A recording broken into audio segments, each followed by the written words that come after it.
நிகழ்தகவு. ஆளில்லாத வீட்டிற்குள் புகுந்து தங்க நகைகள் கொள்ளை. கொள்ளையர்களை காட்டிக் கொடுத்த கைரேகை. பாழடைந்த கட்டிடத்தில் பதுக்கி வைக்கப்பட்டிருந்த தங்க நகைகள். ஜோடியாக சேர்ந்து கேடி வேலை பார்த்த கொள்ளையர்கள் சிக்கியது எப்படி? பல வழக்குகளில் தொடர்புடையவர்களை போலீஸ் கண்காணிக்காதது ஏன்?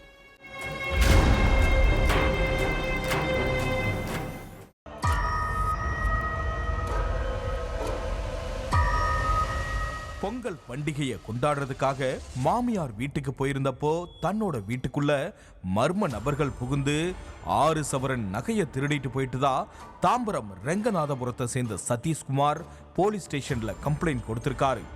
அதுக்கப்புறம் சதீஷ்குமாரோட வீட்டுக்கு போன போலீஸ் வீட்டை சுத்தி இருக்கிற எல்லா சிசிடிவி கேமராவிலையும் பதிவான காட்சிகளை ஆய்வு செஞ்சிருக்காங்க.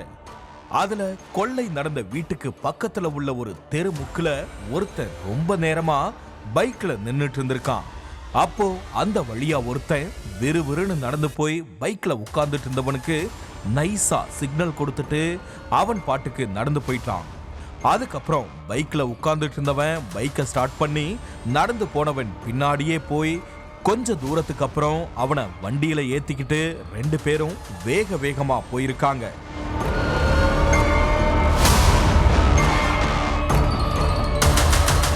இந்த சிசிடிவி காட்சிகளை பார்த்ததுக்கு அப்புறம் அந்த 2 பேரும் தான் கொள்ளையர்கள்னு போலீஸுக்கு உறுதியாகி இருக்கு.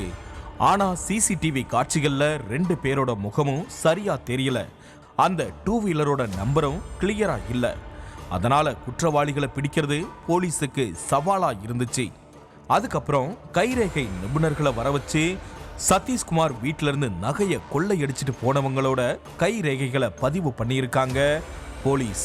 அந்த கைரேகையும் ஏற்கனவே பல கொள்ளை வழக்குகள்ல சம்பந்தப்பட்டவங்களுடைய கைரேகையும் மேட்ச் ஆகுதான்னு அலசி ஆராய்ஞ்சிருக்காங்க.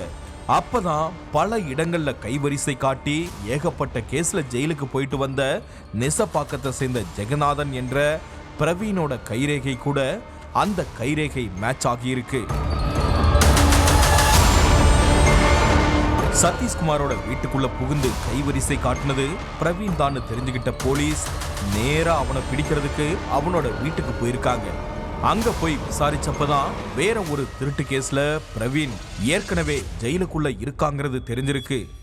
திருப்பதி ஏழுமலையான் கோவிலுக்கு போயிட்டு திரும்பி சென்னைக்கு வந்துட்டு இருந்தப்போ திருப்பதி போலீஸ் ஸ்டேஷன் பக்கத்துல நின்றுட்டு இருந்த ஒரு பைக்கை திருடின வழக்குல திருப்பதி போலீஸ் பிரவீனை அரெஸ்ட் பண்ணியிருக்காங்க. இதை தெரிஞ்சுக்கிட்ட தமிழ்நாடு போலீஸ் திருப்பதி போலீஸ் கிட்ட பர்மிஷன் வாங்கி அவனை கஸ்டடியில எடுத்து விசாரிச்சிருக்காங்க.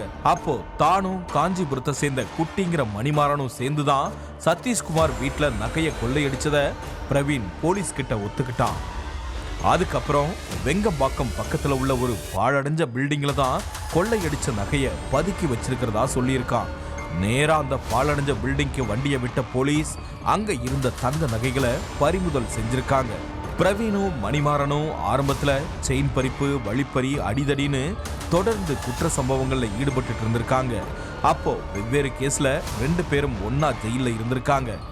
ஜெயில வச்சுதான் 2 பேருக்கும் அறிமுகம் ஏற்பட்டிருக்கு. மாச கணக்குல 2 பேரும் ஒரே ஜெயில இருந்தப்போ 2 பேரும் பயங்கர க்ளோஸ் ஃப்ரெண்டா ஆகியிருக்காங்க. நம்ம நட்பு ஜெயிலுக்குள்ள மட்டுமில்ல வெளியில போனதுக்கு அப்புறமும் தொடரணும், 2 பேரும் சேர்ந்து பெரிய பெரிய சம்பவம் பண்ணலாம்னு முடிவு பண்ணிட்டு தான் ஜெயில இருந்து வெளியவே வந்திருக்காங்க.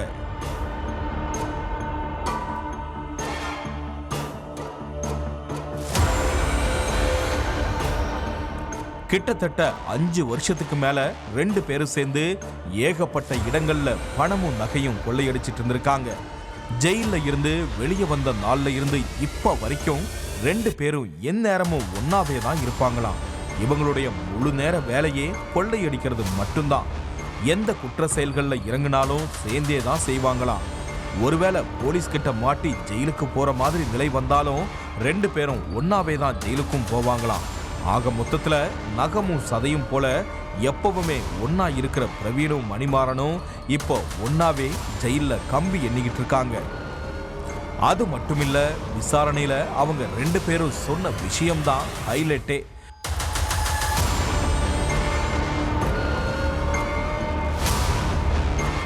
ஃபர்ஸ்ட்ல பசிக்கு மட்டும்தான் கொள்ளையடிச்சோம் சார். இப்போ எங்க பிளானே வேற.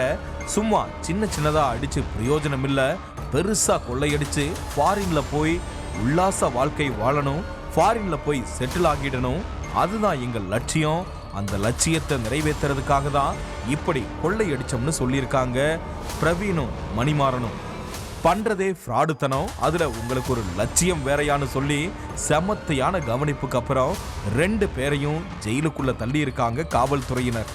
ஏற்கனவே பல திருட்டு வழக்குகள்ல சம்பந்தப்பட்டிருக்க இது போன்ற குற்றவாளிகளை போலீஸ் கண்காணிக்காம விட்டுடுறாங்கன்னு, அதனாலதான் கொள்ளை சம்பவங்கள் அதிகரிச்சுக்கிட்டே போகுதுன்னு சொல்லப்படுது.